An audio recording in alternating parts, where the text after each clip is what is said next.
السلام علیکم ورحمۃ اللہ وبرکاتہ۔ بسم اللہ الرحمن الرحیم۔ شروع اللہ کے نام سے جو بڑا مہربان نہایت رحم والا ہے۔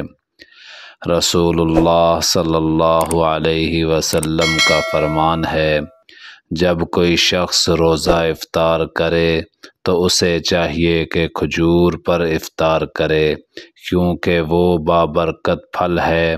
اگر اسے کھجور نہ ملے تو پانی سے افطار کرے، کیونکہ وہ پاکیزہ چیز ہے۔